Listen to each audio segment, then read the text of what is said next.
Bom dia, a paz do Senhor, aqui é o Bispo Márcio Monteiro. Você vai agora ouvir uma mensagem gloriosa da Palavra de Deus. De segunda a sexta-feira, de 7 às 8 da manhã, estamos aqui com estas mensagens que você todos os dias pode aprender mais e mais da Palavra do Senhor. E aos sábados, de 10 a meio-dia. Esteja conosco aqui na Rádio 101.3, diariamente, nesta programação da Assembleia de Deus Cristo Salva. Deus abençoe. Fique agora com essa mensagem. Nós vamos ler Romanos 2, do versículo 1 ao versículo 10. Vamos lá. Portanto, és indesculpável, ó homem, quando julgas quem quer que seja, porque no que julgas a outro, a ti mesmo te condenas, pois praticas as próprias coisas que condenas. Bem sabemos que o juízo de Deus é segundo a verdade contra os que praticam tais coisas. Tu, homem, que condenas os que praticam tais coisas e fazes as mesmas, pensas que te livrarás do juízo de Deus? Ou desprezas a riqueza da sua bondade e tolerância e longanimidade, ignorando que a bondade de Deus é que te conduz ao arrependimento? Mas segundo a tua dureza e coração impenitente, acumulas contra ti mesmo ira para o dia da ira e da revelação do justo juízo de Deus, que retribuirá a cada um segundo o seu procedimento. A vida eterna, diga, a vida eterna aos que, perseverando em fazer o bem, procuram glória, honra e incorruptibilidade, mas ira e indignação aos facciosos, que desobedecem à verdade e obedecem à injustiça. Tribulação e angústia virão sobre a alma de qualquer homem que faz o mal, ao judeu primeiro e também ao grego. Glória, porém, e honra e paz a todo aquele que pratica o bem, ao judeu primeiro e também ao grego. Porque, leu 11, porque para com Deus não há acepção de pessoas. Então, gente, nós estamos vivendo os últimos dias. Quem crê, levanta a mão. E o juízo de Deus vai vir sobre todas as nações da terra.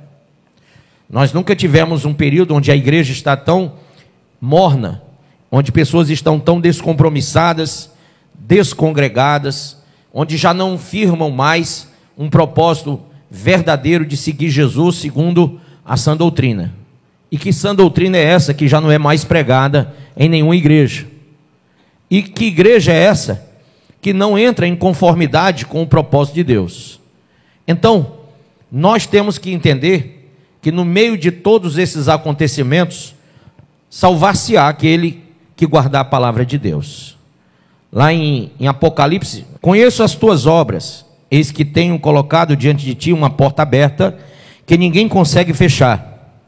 Tens pouca força, mas obedeceste a minha palavra e não negaste o meu nome. Farei aos da sinagoga de Satanás, aos que se dizem judeus e não são, mas mentem, sim, farei que venham adorar prostrados aos teus pés e saibam que eu te amo, porque destes atenção à minha exortação, quanto a suportar os sofrimentos com paciência. Eu igualmente te livrarei da hora da tribulação que virá sobre o mundo todo, para pôr à prova os que habitam sobre a terra. Eis que venho sem demora, conserva o que tens, para que ninguém tome a tua coroa. Gente, ele falou com Filadélfia, uma igreja que guardou a palavra, uma igreja que recebeu a exortação e suportou as tribulações dessa vida, desse princípio das dores que já acontece desde o primeiro momento que Jesus veio ao mundo, da sua primeira vinda. Nós vivemos de lá para cá o princípio das dores, e desde lá, é como lá em Mateus fala, né? São como dores de parto. A dor de parto de uma mulher que está grávida, ela vai aumentando à medida que os meses passam. À medida que o tempo de dar à luz chega, as dores vão aumentando. E nós estamos vendo uma sociedade dessa maneira porque as dores de parto aumentaram. Nós estamos vendo as catástrofes mundiais porque as dores de parto aumentaram. Nós estamos vendo as epidemias porque elas aumentaram. Guerras porque aumentaram. a nova ordem mundial eclodindo aí, a nova religião mundial assinada agora pelo Papa atual, né? Juntamente com a liderança dos muçulmanos e dos judeus, lá em Dubai, né? Inaugurado o templo da Casa Abrâmica, a nova religião mundial. A moeda que aqui nesse país, ano que vem, já não vai ser mais essa que nós usamos, mas será o Drex, uma moeda que já não é mais palpável, vai ser totalmente como o Pix, né? Só que é uma moeda rastreável, uma moeda que vai ser controlada pelo Estado. Então tudo isso, na verdade, é um prelúdio da formação do governo mundial para que um líder assuma essa posição de liderança sobre as nações, sobre todo o planeta. Quem é esse líder? O anticristo. Você pode dizer para o seu irmão do lado? Pergunta a ele se já ouviram falar disso. Então, no livro de Provérbios, capítulo 9, versículo 1 diz: a sabedoria edificou a sua casa, ergueu suas 7 colunas, charqueou os melhores carnes do rebanho para o banquete, preparou seu vinho com especiarias e arrumou sua grande mesa. Já deu ordens às suas servas para proclamarem os convites desde o ponto mais alto da cidade, anunciando: vinde todos vós, os incautos, aos insensatos, aos desajuizados, conclama, vinde. Ele está chamando quem? Os incautos, os insensatos e os desajuizados. Veja, conclama, vinde, comei do meu pão. Quem está chamando é a sabedoria, amém? Vinde, comei do meu pão e bebei do vinho que preparei. Abandonai a insensatez e vivei, andai pelo caminho do arrependimento. Gente, Jesus está chamando o incauto, está chamando o insensato, está chamando o desajuizado, tá? Para comer do pão e beber do vinho. Ele está falando da comunhão, da santa comunhão, de ser parte do corpo de Cristo, de participar e ser igreja, amém? E ele diz assim: abandonai a insensatez e vivei. Verso 6, andai pelo caminho do arrependimento. O que censura o zombador traz afronta sobre si. Quem repreende o ímpio mancha o próprio nome. Portanto, não admoeste o escarnecedor, para que não te aborreça. Repreende o sábio e ele te amará. Amém? Quem aqui é sábio para aceitar uma repreensão? Porque só o sábio, quando é repreendido, ama quem o repreendeu. O ímpio e o insensato, o incauto, esse que não busca a sabedoria de Deus, ele não suporta ser repreendido. E a Bíblia diz assim, ó: orienta a pessoa que tem sabedoria, e ela será ainda mais sábia. Ensina o homem justo, e ele aumentará em muito o seu saber. O temor do Senhor é a chave, diga, o temor do Senhor é a chave da sabedoria, e conhecer a divindade é alcançar o pleno sentido do conhecimento. Então, aqui em Provérbios, é dito que o temor do Senhor é a chave da sabedoria. A sabedoria, gente, ela é personificada nesse texto no chamamento de Cristo a uma formação de um corpo, que ele é reconhecido porque ele aceita ser repreendido, ele aceita ser exortado, ele aceita ser corrigido, porque para ele que é sábio, ser repreendido é ser amado, é ser valorizado. E para aquele que é indouto, incauto, aquele que é inconstante, aquele que é injusto, né, que é desajuizado, ser chamado a atenção é uma reprimenda, é algo ruim, é algo que eles não suportam passar. Então, nós temos como princípio de sabedoria o temor a Deus, mas não é o temor de ter medo, tá? Nós não devemos ter medo de Deus. Quando fala em temor, não é na questão do medo, e sim na questão da honra, sim na questão do conhecimento, na questão da sabedoria, porque se eu conheço quem é Deus, que Ele é Criador, que Ele é juiz, que Ele vai trazer juízo sobre a terra, então eu tenho que temer ao Senhor, mas não por causa das consequências, né, que vão acontecer sobre o planeta. Não. Eu tenho que temer o Senhor porque Ele é digno de receber toda a honra e toda a glória. Eu tenho que temer o Senhor porque Ele é o Senhor, Deus do céu e da terra, porque Ele é o Criador. Eu tenho que temer porque Ele deu o seu Filho para que morresse por nós na cruz, e um pacto de sangue foi feito ali para a nossa salvação. Que Deus, em toda a história da raça humana, Ele trouxe vários juízos. Eu queria mostrar para você isso, para que você entendesse que o temor, ele tem como base o conhecimento, a sabedoria, o entendimento das coisas. Então o primeiro juízo aconteceu lá no céu.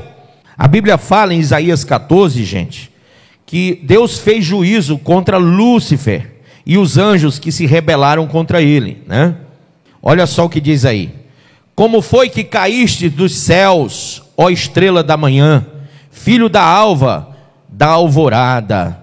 Como fostes atirado à terra, tu que derrubavas todas as nações? Está falando de Lúcifer. Afinal, tu costumavas declarar em teu coração: hei de subir até os céus, erguerei o meu trono acima das estrelas de Deus, eu me estabelecerei na montanha da Assembleia, no ponto mais elevado de Zafon, o alto do norte, o Monte Santo. Subirei mais alto que as mais altas nuvens, tornar-me-ei semelhante a quem? Ao Altíssimo. Contudo, as profundezas do Sheol, da morte, foste precipitado, lançado foste no fundo do abismo. Então, gente, Lúcifer realmente foi o primeiro juízo que Deus praticou. Tanto o Lúcifer, o diabo, como também uma terça parte dos anjos que juntaram-se com ele lá no céu para se rebelarem contra o Senhor Deus. E lá em Lucas, abra em Lucas, capítulo de número 10, ao que Jesus lhes revelou: eu vi Satanás caindo do céu como um relâmpago. Amém ou não amém? Então, ele diz: atentai, eu vos tenho dado autoridade para pisar de serpentes e escorpiões, assim como sobre todo o poder do inimigo, e nada nem ninguém vos fará qualquer mal. Então Jesus estava dando autoridade à igreja para vencer o diabo, e ele disse: olha, eu sou testemunha, eu vi ele ser lançado, eu vi o juízo que houve sobre ele, porque ele não temeu ao Senhor. Gente, lá em 2 Crônicas 7, o Senhor fala a Israel que não temeu ao Senhor, Israel que se rebelou contra Deus. O Senhor fala no verso 14 que se o povo dele se humilhasse, orasse, buscasse a face dele e se convertesse do mau caminho, ele ouviria a prece e sararia aquela terra toda, aquele povo todo. Mas a Bíblia diz que o povo de Israel, eles não tiveram temor e eles fizeram tudo de mal aos olhos de Deus, por causa da falta de temor e também da falta de sabedoria, gente. Gente, olha, sabedoria sem temor não vai funcionar. Conhecimento sem temor não funciona. Veja que o que Salomão pediu a Deus, quando ele teve a oportunidade de fazer um pedido, ele disse ao Senhor: Senhor, e tenha sabedoria, tá? Que eu tenha conhecimento e tenha sabedoria para reger o teu povo. E ele recebeu, gente. O Senhor deu a ele muito mais do que isso. Mas veja, Salomão não cresceu espiritualmente depois que teve o conhecimento e o temor e a sabedoria. O crescimento óbvio de Salomão seria o temor. Então, gente, quando Salomão recebe aquele conhecimento vasto de Deus, aquela sabedoria que fez-lo julgar toda a nação de Israel, ele se exaltou, ele se posicionou em uma situação de exaltação própria. De repente todos o aclamaram como um homem sábio, como um homem conhecedor das coisas, das leis de Deus. E aí ele ficou aquele cara presunçoso, jactancioso, aquele cara soberbo, e isso fez com que ele perdesse uma coisa que deveria ter alcançado. Através do conhecimento e através da sabedoria, ele deveria ter alcançado o temor do Senhor. Amém? Mas olha o que acontece com Salomão. ele vai se prostituir com mulheres e com deuses de todos os povos pagãos daquela época. Ele faz com que a terra seja contaminada da sua prostituição física e espiritual. E Salomão, gente, é o fenótipo de uma igreja desviada. Salomão é um fenótipo de uma liderança desviada. Salomão é o fenótipo de um povo que, por mais que tenha conhecimento de Deus, continua na prática do pecado. Quem está entendendo o que eu estou dizendo? Então, o primeiro juízo aconteceu lá no céu, gente. O segundo juízo aconteceu aqui na terra com Adão e Eva. Quando lá no Gênesis 3 eles pecaram e eles comeram do fruto proibido por Deus, e a Bíblia diz que a desobediência gerou a queda do homem, né? Então, geralmente, quando uma pessoa não tem temor, ela desobedece. Desobedece à palavra, desobedece ao Espírito Santo, desobedece às autoridades constituídas por Deus, porque falta temor. Quem aqui tem pai e mãe, ou é pai e mãe? Levanta a mãozinha. Quantas vezes você recebeu, quando era pequeno, uma ordem do seu pai, da sua mãe, e por mais que você naquele momento não quisesse fazer, você por temor, você fez. Você sabia as consequências de não fazer aquilo, ou de fazer aquilo que eles não queriam que você fizesse. Então você, por temor, e por saber que eles sabiam o que estava dizendo, você acabou obedecendo a eles. Mas veja como a sua vida ficou dura, quando você tomou para si a responsabilidade do seu próprio caminho, e você começou a agir por conta própria. Geralmente lá, no período juvenil, as pessoas acham que já são sábias, que já estão preparadas para fazerem as coisas como elas acham que devem ser feitas, e elas não querem ouvir o conselho do pai, da mãe, né? Muitas abandonam o conselho de Deus, e aí elas começam a praticar coisas que são erradas, e elas começam a sofrer consequências. A gente vê hoje muitos jovens, até adolescentes, pré-adolescentes, engravidando. Nós vemos pessoas que nem deveriam ter 2, 3, 4 filhos com 15, 16 anos de idade, sofrendo as consequências porque não obedeceram o pai e a mãe, não obedeceram a palavra de Deus da igreja, brincaram com o que não deviam brincar, sim ou não? E aí fizeram o que não deviam fazer, e as consequências vêm.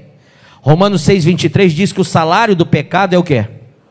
Então, morte física e a morte espiritual. A Bíblia fala de duas mortes. A primeira morte é essa, que nós todos estamos sujeitos. Mas a segunda morte, a Bíblia fala que no dia do juízo final, o último juízo que eu vou falar hoje, virá a segunda morte, que as pessoas que não serviram a Deus com temor, serão lançadas no lago que arde com fogo e enxofre. Então essa é a segunda morte. Veja, então aí Isaías diz: ora, quem creu em nossa pregação? Você está aqui, eu pergunto, você está crendo? Será que você está crendo ao ponto de mudar? Porque até os demônios, lá em Tiago 2, diz que eles creem, e eles tremem. Mas tem muito crente aqui, peito de aço, cabeção, que ouve a palavra e não teme ao Senhor. Quem está entendendo o que eu estou falando? Não se dá por convencido, não aceita a exortação que o Espírito Santo traz e a palavra de Deus traz, e aí ele quer viver dissolutamente em contraponto à sã doutrina, ao chamamento de Deus para a santidade e para a purificação, corpo, do espírito, da alma e do corpo. Gente, não brinque com as coisas de Deus. Nós estamos vivendo os últimos tempos, e ele diz: quem creu em nossa pregação e a quem foi revelado o braço de Yahvé. Será que você está recebendo a revelação? E aí você diz: eu creio, bispo. Gente, crer, você tem que crer com a vida. Não é só você dizer que crê e sair daqui, como diz lá em Tiago capítulo 4, ou lá no livro de Ezequiel, que fala que um povo vem diante de ti, ouve a palavra e quando sai esquece do que ouviu. e não põe em prática. Então nós temos que ter muito cuidado, porque o braço de Deus está sendo revelado, a palavra de Deus está sendo falada, e tem muita gente que continua na prática do pecado. Tem muito crente frio praticando o que é mal aos olhos de Deus, e Deus vê todas as coisas. Lembre-se, o primeiro juízo foi lá no céu, o segundo já começou com Adão e com a Eva, que fizeram o que era mal aos olhos de Deus, e foram expulsos do Éden. Tiveram que sair de lá, porque ninguém que é impuro pratica a obra do pecado. Está lá em João 8 que quem pratica o pecado é filho do diabo. Então, pode ter certeza que ninguém que vive na impureza vai ver o Senhor. A Bíblia diz que só os puros verão a Deus. E aí você diz: ô bispo, como é que eu faço para ser puro se eu sou um pecador? Você tem que estar lavado pelo sangue de Jesus, pela palavra de Deus, e convencido pelo Espírito Santo do pecado, do juízo e da justiça. O terceiro juízo veio na época de Noé. Ora, na época do segundo juízo, Adão e Eva, provavelmente, como eles conversavam com o Senhor, a Bíblia diz que 6 horas da tarde por aí, Adão passeava com o Senhor, falava com o Senhor, andava com o Senhor. Com certeza nessas conversas e nessas andanças, Deus falou tudo que houve lá no céu. Deus contou tudo que houve lá. Eu creio que eles tinham essa coisa da amizade, né? De poder falar. E Adão era um homem santo. E Adão já tinha sido advertido quanto a Lúcifer. Acredito piamente que a serpente não estava ali no meio do Éden à toa, e Deus sabia que a serpente iria vir contra o homem, mas com certeza em suas caminhadas com Deus, Adão já ouvira falar de Lúcifer, a serpente, o dragão. Amém? E no entanto ele se deixou ser convencido, e Eva também, e ambos praticaram o que era mal aos olhos de Deus. E depois disso a geração que veio deles também ouvira falar de tudo que aconteceu no Éden e lá no céu, porque isso era passado de um para o outro, de pai para filho. Mas isso não impediu que a geração de Noé fosse uma geração de gente pecaminosa. Abra aí, por favor, no livro do Gênesis, capítulo 6, verso 5 diz: contudo o Senhor observou que a perversidade do ser humano havia o que, pessoal? Crescido, multiplicado, né? Muito na terra. Que nem os dias de hoje, hein? Que nem os dias de hoje. Lá em Lucas, fala que os últimos dias seriam como na época de Noé e na época de Sodoma e Gomorra, onde a perversidade do ser humano iria se multiplicar muito na terra. E que toda a motivação das ideias que provinham das suas entranhas era sempre e somente inclinada à prática de quê? Do mal. Então o Senhor entristeceu-se muito por haver criado os seres humanos sobre a terra, e esse sentimento feriu profundamente seu coração. Declarou então o Senhor: farei desaparecer da superfície do solo os seres humanos que criei, todos os homens, os grandes animais, até os pequenos seres, e as aves do céu. Arrependo-me de havê-los feito. Contudo, a Noé o Senhor demonstrou sua graça e misericórdia. E veio o dilúvio. Mas, gente, eles sabiam de tudo. Eles viram o dilúvio, eles viram a ira de Deus nas águas que mataram todos aqueles homens e mulheres e animais de sobre a terra que haviam agido de maneira má. E mesmo tendo visto o juízo de Deus, a geração que veio, que se multiplicou de Sem, Cã e Jafé, ela praticou o que era mal aos olhos de Deus também. E aí, em certo momento, lá no livro do Gênesis 19, sabe, dentro dessas gerações dos filhos de Noé, nasceram alguns povos, principalmente da descendência de Cã. Estava lá Sodoma e Gomorra. E esse povo, gente, praticava o que hoje está muito em alta no mundo, né? Essa prática sexual. E mesmo todo mundo daquela época tendo ouvido falar desse juízo, O quarto juízo, o primeiro foi no céu, o segundo foi no Éden, o terceiro foi já no período de Noé, e o quarto agora em Sodoma e Gomorra.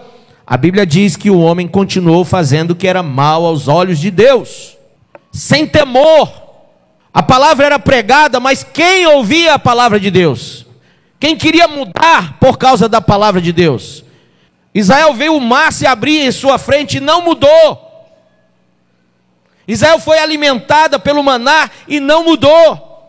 E aí, irmãos, nós temos que temer muito, porque há uns textos do Novo Testamento que falam sobre isso. Vamos abrir aí no livro de Lucas 17, 29.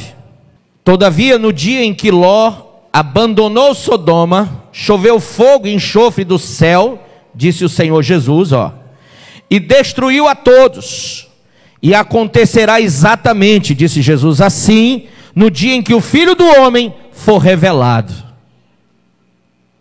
Portanto, naquele dia, quem estiver sobre a laje não desça para recolher os bens que estiverem dentro de casa. Semelhantemente, quem estiver no campo não deve retornar por motivo algum. Lembrai-vos da esposa de Ló. Ela tentou voltar atrás e morreu. Sim ou não? Ele está falando para você, cristão, que vive pensando em voltar à velha vida. Olha, esse mundo está muito atraente por causa da maldade, do pecado, da iniquidade. A iniquidade cresceu de uma forma que as pessoas estão ficando ébrias de tanto ver imundície, luxúria, imoralidade, pornografia direto. Você nunca viu um nível tão alto de promiscuidade como agora. A maldade cresceu e vem juízo sobre a terra. Jesus falou que os dias seriam como na época de Sodoma e de Gomorra, amém? Então, gente, em 2 Pedro, abra aí, capítulo 2, de número 6, também condenou as cidades de Sodoma e Gomorra, reduzindo as cinzas, tornando-as exemplo do que sucederá aos que vivem praticando o que, pessoal? O mal. E Deus livrou o justo Ló, que vivia oprimido com o procedimento corrupto e libertino daqueles incrédulos. Porque este justo, pelo que via e ouvia diariamente, quem vê e ouve diariamente as coisas do mundo? Todos vocês veem e ouvem, sim ou não? Mas olha, porque este justo, pelo que via e ouvia diariamente, quando habitava entre eles, sentia sua alma atormentada por causa das muitas obras iníquas daquelas pessoas. Então ele não aceitava, ele se sentia atormentado em ver o pecado. Constatamos, portanto, que o Senhor sabe livrar os piedosos da provação e mantém em castigo os ímpios para o dia de quê? Se você é o tipo de crente que se sente atormentado ao ver o mundo e o pecado que está no mundo, e você não aceita o que está acontecendo, você não compactua, você inclusive confronta tudo isso com a sã doutrina, e você tem tentado abrir os olhos daqueles que estão no erro, você vai ser livrado do juízo. Mas se você é aquela pessoa que está lá, acomodada, e de certa maneira aceitando as coisas como são, e de certa maneira até praticando algumas delas no relativismo religioso, dizendo que Deus não se importa, que Deus não está olhando para isso, porque hoje é assim, para que as pessoas caiam na condição daqueles que vão ficar para o juízo de Deus. O diabo tem lançado o relativismo para que você fique pensando assim: eu não acredito que Deus vai tirar minha salvação por causa disso, eu não acredito que Deus vai deixar de me arrebatar por causa daquilo outro. Deus é amor, e aí você esquece que Deus é juízo e justiça. Já teve juízo no céu, já teve no paraíso do Éden, já teve na época de Noé, já teve em Sodoma e Gomorra. Quem entende que Deus vai vir trazer juízo? E ele diz aqui no verso 10, continuem: principalmente os que seguem as vontades imorais da carne e desprezam toda a autoridade constituída. E ele diz: atrevidos e arrogantes, tais pessoas não têm receio nem mesmo de insultar os gloriosos seres celestiais. Todavia os anjos, embora sendo maiores em força e poder, não pronunciam contra aqueles seres quaisquer acusações difamatórias diante do Senhor. Mas essas pessoas que, à semelhança de animais irracionais, vivem apenas por instinto natural, nascidas para serem caçadas e destruídas, serão corrompidas por sua própria corrupção, recebendo a justa retribuição de sua injustiça. Tais pessoas consideram prazer entregar-se aos mais repugnantes atos de indecência em plena luz do dia. São como nódoas e manchas, regalando-se em manifestar a torpeza de suas paixões, mesmo durante as vossas festas de fraternidade. Tendo os olhos cheios de adultério, nunca param de pecar, iludem os incautos e têm o coração habituado à ganância, e ele chama de malditos. Eles se desviaram, abandonando o quê? Veja, eles se desviaram abandonando o quê? O caminho correto, e seguindo o rastro de Balaão, filho de Beor, que se apaixonou pelo salário da injustiça, mas em sua transgressão foi repreendido por uma jumenta, um animal mudo que falou com voz humana e refreou a insensatez do profeta. Esses homens são como fontes sem água, névoas levadas por tempestade, para os quais está reservada a absoluta escuridão das trevas. Então veja que o juízo já está prolatado aos crentes que estão deixando de congregar e de seguir a sã doutrina. Aqueles que se habituaram a serem frios, inconstantes, incautos, indoutos e irreverentes, sem temor a Deus e longe do Espírito Santo. Quem entende isso, levanta a mão. Abre em Judas capítulo 1, versículo de número 3 em diante. Amados, enquanto me preparava com grande expectativa para vos escrever acerca da salvação que compartilhamos, senti que era necessário, antes de tudo, encorajar-vos a batalhar dedicadamente pela fé confiada aos santos de uma vez por todas. Porquanto certos indivíduos, cuja condenação já estava sentenciada há muito tempo, infiltraram-se em vossa congregação em toda espécie de falsidade. Essas pessoas são ímpias e adulteraram a graça de nosso Deus em libertinagem e negam Jesus Cristo, nosso único soberano e Senhor. Quero, portanto, recordar-vos, embora já estejais bem informados sobre tudo isso, que o Senhor libertou um povo do Egito, contudo mais tarde destruiu todos os que não creram. E quanto aos anjos que não guardaram sua autoridade e santidade originais, mas abandonaram seu próprio domicílio, ele os tem mantido em trevas, presos com correntes eternas para o julgamento do grande dia. De maneira semelhante a estes, Sodoma e Gomorra e as cidades circunvizinhas entregaram-se à imoralidade e a todo tipo de quê, pessoal? De depravação sexual, estando sob o castigo do fogo eterno. Essas cidades nos servem de quê? De exemplo. Será que serve mesmo? Porque quando eu falo do primeiro juízo, o pessoal do segundo juízo lá no Éden sabia, mas mesmo assim não deu ouvido, não prestou atenção. Quando eu falo do segundo juízo, o pessoal do terceiro juízo lá de Noé sabia, mas se corromperam.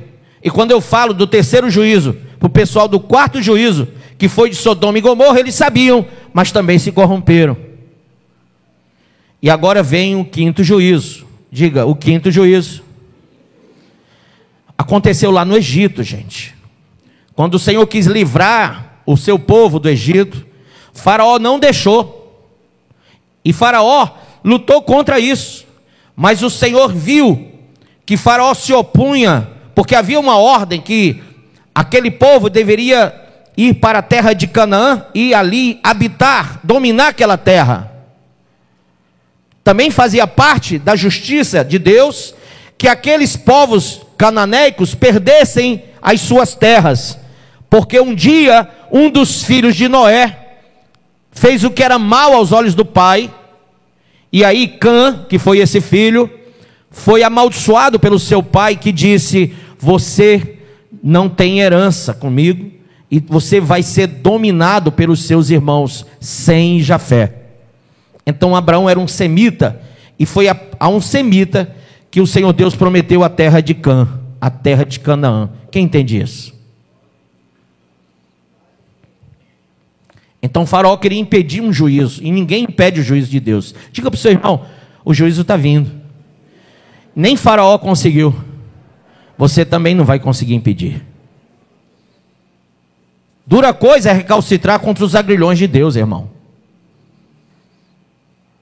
Duralex é de lex. A lei é dura, mas ela tem que se cumprir. O que está posto vai se cumprir. E o quinto juízo veio, Êxodo 12, versículo de número 29. Veja. Gênesis, Êxodo. Então eis que à meia-noite, Mateus 25 fala que à meia-noite ouviu-se o grito, aí vem o noivo. Parece que Deus gosta muito desse horário, mas não é um horário do cronos, do cronológico, do relógio humano, mas é um horário que hoje nós entendemos como um horário de Deus, porque o relógio da ciência está para bater meia-noite. Pode estar batendo agora, eu nem sei, com tanta coisa acontecendo no mundo. E aqui diz que à meia-noite, Yahvé mandou todos os primogênitos do Egito, todos os primogênitos do Egito, desde o filho mais velho do faraó, herdeiro do trono egípcio, até o filho mais velho do prisioneiro que estava no cárcere, e também todas as primeiras crias do gado e dos rebanhos. Amém? Foi um chororô tremendo, mas o juízo veio. Gente, o povo do Egito sabia que o Senhor já havia trazido juízo sobre Sodoma e sobre Gomorra. Eles também tinham conhecimento de que houve juízo com Noé, de que houve juízo no Éden. Eles sabiam que o Senhor é Deus que julga. Amém? E mesmo assim não deram ouvidos. Quem entende o que eu estou falando? Então vai vir um sexto juízo. E esse sexto juízo está sendo anunciado há 2000 anos, que está proposto o juízo de Deus sobre as nações da terra. Está ali, ó. Tá? Se você olhar, Daniel 9, 24, o Senhor deu uma revelação das 70 semanas sobre Israel, e primeira parte, 49 anos para a reconstrução de Jerusalém na época. Segunda parte, são 434 anos, que é do dia da reconstrução de Jerusalém até o dia em que Jesus morreu na cruz. Então são semanas de anos, 7 semanas com mais 62 semanas de anos, que vão dar 483 anos até Jesus. E Jesus disse: Telestai, está consumado. O que ele consumou? 69 semanas, e ficou faltando a 70. A semana 70, gente, vai acontecer naquele verdinho ali, ó. Aquele verdinho. Mas tem um espaço vermelho entre o ano 483 e aquela semana de ano que vai fechar 490 anos ou 70 semanas de anos. Se você calcular 70 vezes 7, dá 490. Sabe o que é aquele vermelhinho? É o tempo da formação da igreja, o tempo da graça. Romanos 11, 25 fala do tempo da graça. O que a Bíblia diz que o Senhor endureceu em parte o coração de Israel para trazer plenitude aos gentios. Então está ali o período da plenitude dos gentios, a formação da igreja.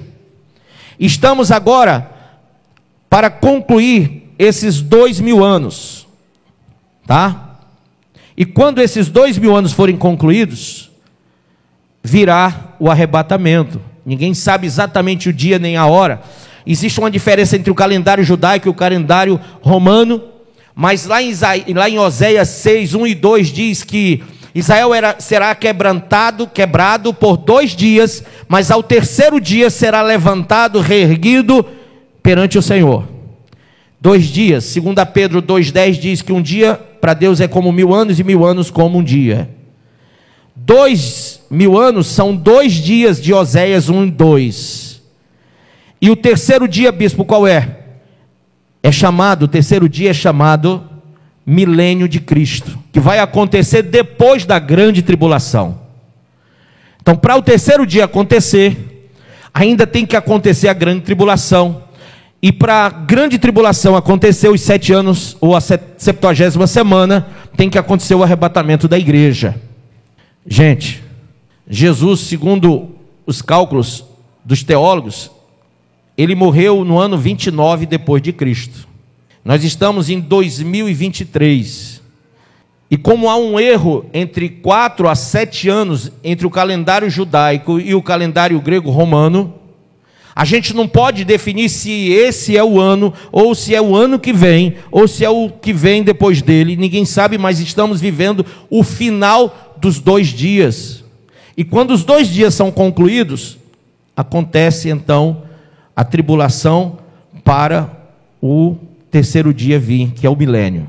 E a tribulação não pode acontecer sem o arrebatamento. Por quê, bispo? Na carta de Tessalonicenses, 2 Tessalonicenses, aliás, 1 Tessalonicenses, capítulo 5, verso 9, diz a igreja: o Senhor não nos chamou para a ira, mas sim para sermos salvos através de Cristo Jesus. Então, nós não vamos passar pela ira, pelo juízo, porque o juízo que vem não é para a igreja, o juízo que vem é para Israel e os gentios da terra que abandonaram o Senhor ou que não quiseram saber da palavra de Deus. Que quinto juízo é esse, bispo? Esse será chamado, diga comigo, o juízo da grande tribulação. Mateus 24, abre aí, versículo de número 21, diz assim: porquanto haverá nessa época, disse Jesus, grande tribulação, como jamais aconteceu desde o início do mundo até agora, nem nunca mais haverá. E se aqueles dias não tivessem sido abreviados, nenhuma carne seria salva. Porque vai haver salvação durante a tribulação, mas não vai ser fácil, Se hoje as pessoas têm que abandonar o pecado, renunciar ao mundo, naquela época eles vão ter que renunciar à própria vida, gente. Porque o anticristo vai impor a marca, e quem não receber vai ser morto. Está lá em Apocalipse capítulo 13. Então veja: e se aqueles dias não tivessem sido abreviados, nenhuma carne seria salva, mas por causa dos eleitos, aquele tempo será encurtado. Então, se alguém vos anunciar, vede aqui está o Cristo, ou ei-lo ali, não acrediteis, porque vai vir um espírito de engano sobre a terra durante esse período de tribulação. Pois se levantarão falsos cristos e falsos profetas, e apresentarão grandes milagres e prodígios para, se possível, iludir até mesmo os eleitos. Vede que eu vos pré-anunciei, portanto, se vos disserem, eis que ele está no deserto, não saiais, ou ainda, ele está ali mesmo, nos cômodos de uma casa, não acrediteis. Pois da mesma maneira como o relâmpago parte do oriente e brilha até no ocidente, assim também se dará a vinda do Filho do Homem. Amém? Então ele está dizendo à igreja que vai vir o juízo da tribulação. Tá? Eu quero dar 2 textos para você aprofundar nisso: Apocalipse 6, 12 a 13 e Apocalipse 9, de 3 a 6. Repetindo, Apocalipse 6, 12 e 13 e Apocalipse 9, 3 a 6, que fala do período tribulacional. Gente, muita gente vai sofrer porque não foi arrebatado. Mas lembre-se, ninguém vai ser arrebatado se não estiver coadunando com o evangelho da graça em Cristo, servindo ao Senhor com temor, que é princípio de sabedoria, afastando-se do mal. Amém? Então veja,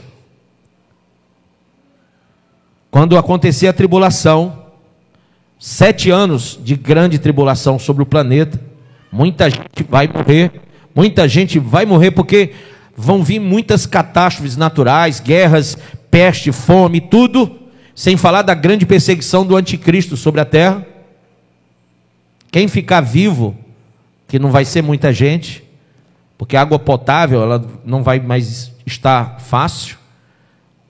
A Bíblia fala que vai vir um cometa e vai descer nas águas da terra e vai torná-las águas amargas. águas que não são possível de serem ingeridas por ninguém. Então vai ter muita sede, muita fome, os animais vão morrer, tá? A fauna e a flora vai perecer e as pessoas vão ter fome. Então não adianta você guardar riqueza na terra, porque nada disso vai ficar para você. Quem está entendendo isso? Eu vejo esse falso evangelho chamando o crente para ser próspero, né?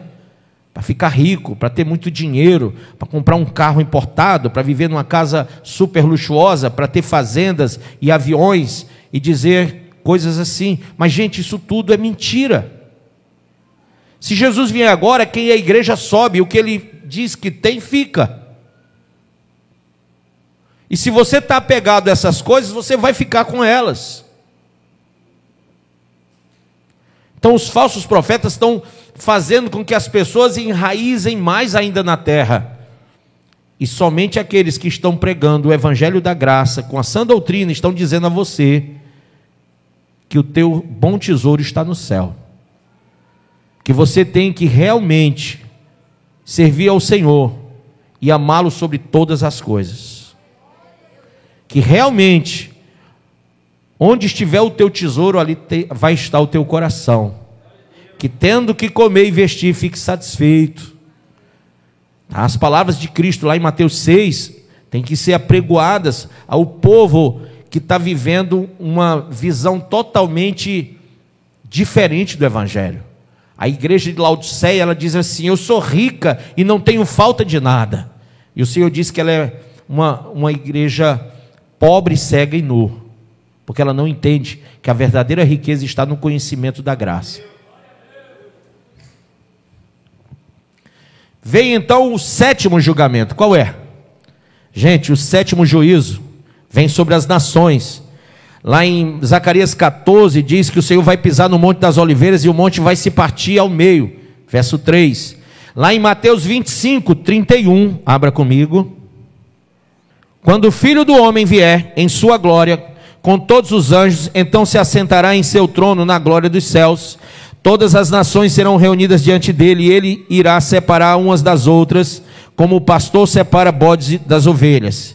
E posicionará as ovelhas à sua direita e os bodes à sua esquerda. Então dirá o rei a todos que estiverem à sua direita: vinde abençoados de meu Pai, recebei como herança o reino, o qual vos foi preparado desde a fundação do mundo.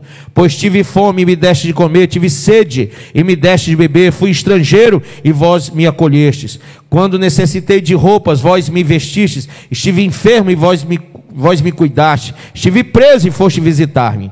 Então os justos desejarão saber: mas Senhor, quando foi que encontramos com fome e te demos de comer, ou com sede e te saciamos? E quando te recebemos como estrangeiro e te hospedamos, ou necessitado de roupas e te vestimos? Ou ainda quando estiveste doente ou encarcerado e fomos ver-te? Então o rei, esclarecendo-lhe, responderá: com toda certeza vos asseguro que sempre que o fizeste para um destes meus irmãos, mesmo que ao menor deles, a mim o fizeste. Mas o rei ordenará aos que estiverem à sua esquerda: malditos, apartai-vos de mim, ide para onde? O fogo eterno, preparado para o diabo e os seus anjos. Portanto, aí ele vai dizer: tive fome e não me deste de comer. E assim, aqueles que negaram o evangelho, negaram viver segundo a vontade de Deus. Então esse é o sétimo juízo. Nesse período vai ter uma guerra chamada Armagedon, no Vale do Meguido. E depois desse período vai acontecer o reino de Cristo na terra, durante 1000 anos. E depois dos 1000 anos, gente, virá o último juízo, porque o diabo que está preso no início do milênio será solto no final. E ele vai corromper as pessoas do mundo, porque mesmo com Jesus na terra e a igreja arrebatada governando na terra, as pessoas continuarão com o coração mau. E elas não vão querer aceitar serem doutrinadas pelo próprio Senhor Jesus. Ele vai impedir que as pessoas vivam a imoralidade, a pornografia, a promiscuidade. Vão ser criadas leis para que as pessoas busquem a Deus de coração em santidade. Sabe, vai ser proibido meios de comunicação que fiquem esboçando a iniquidade, esboçando aí a imoralidade. E quem gosta dessas coisas não vai querer, não vai aceitar esse reino. E Satanás, quando for solto, vai inflamar esses corações. E muitos irão se levantar contra o Senhor. A última guerra será a guerra de Gog e Magog. São as nações que virão do Oriente, tá? Juntamente com todos os povos, línguas e nações que foram se rebelar contra o reino de Jesus na terra. E aí, o diabo novamente vai perder, e todos os seus seguidores também, e todos aqueles, desde a origem do mundo, que se rebelaram contra o Senhor e foram lançados lá no Hades, serão levados, avocados até o juízo do grande trono branco, onde será aberto o livro da vida. Quem não tiver o nome lá, será lançado no lago que arde com fogo e enxofre, junto com o diabo, onde já estará lá o falso profeta e o anticristo, desde da época do final dos 7 anos. E aí eu digo para você, você está sabendo agora de 8 juízos, e mesmo sabendo que vem agora o 6º juízo da grande tribulação, o 7º juízo das nações e o 8º juízo, que é o final, o juízo final, será que você não vai fazer igual o povo do Éden, o povo da época de Noé, o povo de Sodoma e de Gomorra? Será, gente, que a tua reação espiritual não vai ser totalmente alinhada àqueles que, mesmo ouvindo sobre o Senhor, mesmo sabendo de Deus, não quiseram se converter ao Senhor? Então, talvez você ainda não entendeu, mas nem os anjos ele poupou. A Bíblia diz lá em Romanos 1, fala em 2 Pedro, e fala em várias cartas de Paulo aos Tessalônicos, que virá juízo sobre todos. E nós temos que temer o Senhor. Amém ou não amém? Abra ainda em Provérbios 8. Provérbios capítulo 8, quem achou? Versículo 12 diz: Eu sou a sabedoria, em mim habita todo o conhecimento, o discernimento e o ensino. O temor do Senhor consiste em odiar o mal, rejeitar todo o orgulho, a arrogância, o mau comportamento e o falar perverso. Quem entende isso? Você entende isso? Sim ou não? Queridos, o Senhor, Ele chama você para arrepender-se. Ele chama você para te dar livramento de tudo o que está por acontecer. Até o 4º, o 5º juízo, realmente não houve jeito. Todo mundo desobedeceu e não deu ouvidos. Mas agora que você sabe que estamos chegando ao final dos 2 dias, e o 3º dia tem que vir. Quando você diz, puxa, mas vai demorar, não vai. Diga para uma mulher grávida, tem alguma mulher grávida aqui? Tem? Tem. Será que alguém pode aumentar mais do que 9 meses da sua gravidez? Não, né? Então se alguém chegar e diz, não, espera mais um pouco, pelo menos mais 1 ou 2 meses ou 3, não pode. As dores vão aumentando e aumentando e aumentando, e chega o dia que tem que parir, tem que dar luz. Não tem jeito, sim ou não? Então assim também vai ser a vinda do Senhor. As dores do mundo estão aumentando, aumentando, aumentando, e é inevitável que venha o dia do Senhor. Quando a Bíblia fala o dia do Senhor, é a tribulação. E o dia de Cristo fala das bodas do Cordeiro, do tribunal de Cristo e do juízo do Senhor. Então veja, nós estamos vivendo o inevitável. A qualquer momento o inevitável vai acontecer. E a grande pergunta é, você teme ao Senhor? Pergunta para o seu vizinho, você teme? Teme mesmo? Ao ponto de mudar a sua vida, para não passar por esse juízo? Então não duvide. Sobre tudo, gente, tudo que você ouviu hoje, tema ao Senhor. E creia para mudar, que você tem que guardar a palavra de Deus, porque esse é o seu dever, e praticá-la, porque Ele há de trazer juízo sobre todas as obras. Se você não pôr em prática, você não vai receber galardões, e se você se omitir ou praticar o que é mal, você vai ser julgado pelas suas más obras. Quem entende isso?